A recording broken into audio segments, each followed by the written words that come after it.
Should I ever move a portion of my dividend stocks into CDs or Treasury bills? I move a portion of my stocks that I have in dividends to CDs or T-bills. So I already have some dividend stocks, and I'm thinking of selling them.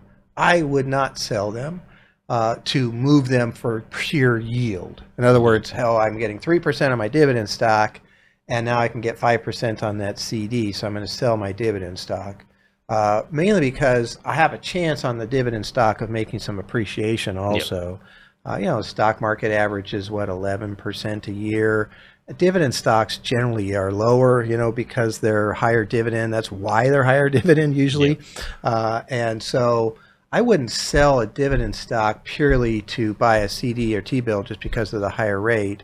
I also have the option of reinvesting into that dividend stock, and if it does eventually appreciate, now I purchased a bunch of shares too, so Yep. that's kind of nice. Can't do that with a T-bill or a CD. So those are, I think, interesting. However, let's say that my dividend stock isn't doing well, Hmm. and I do want to sell it, and now I got a choice between going back to dividend stocks, going to CDs, or going to T-bills, right?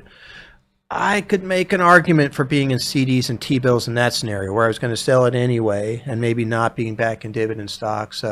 But I don't know. It kind of depends on the overall balance of the portfolio. Hmm. I already have a bunch of CDs and T-bills, and the dividend stocks is a category, and Yep. I'm putting money there in that category, and now I'm taking it out of that category and overloading another one, or I have a ton of dividend stocks already. So I'd say the balance of the portfolio has to be factored in there, but ignoring that and just looking at it as a sole piece, I'd consider it. Yeah, this is not a bad time, and we have been talking to clients about the CDs, and we've set up a bunch of CDs for people Yep. too. And I'm telling people now, we were talking short term before, kind of 3, 6, 12-month type thing, just because we felt rates were continuing to come up, and, Hmm. and we were right during this period of time.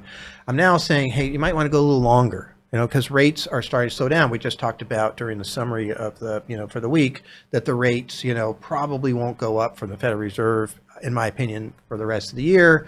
And so, if you can get 5+%, maybe locking that in for that 12 months, 18 months, Yep. that I'm not go super long because inflation's a weird animal and it could rear up again, and all of a sudden we could have higher rates coming. So I wouldn't go out 5 years or something. When it gets to 10%, I go 10 years. I had a client come in once with a 10-year CD. It was so cool. He had money in there that he had put back in the late 70s and early 80s, and that was a brilliant move. So if it gets there, yeah, go Because long. that's when you're getting to the average of the actual stock market. Exactly, on a guaranteed basis. That's pretty cool. So I mean, I back up the dump truck of money and buy those, which is why the stock market hates high rates, right? That's Yep. it. If the average rate of return is 10, 11, and all of a sudden rates start getting closer and closer and closer to that, why would you buy the stock market when you Why could take the make, risk? yeah, when you could make 8, 9, 10, 11, or whatever, So that's why the stock market hates this.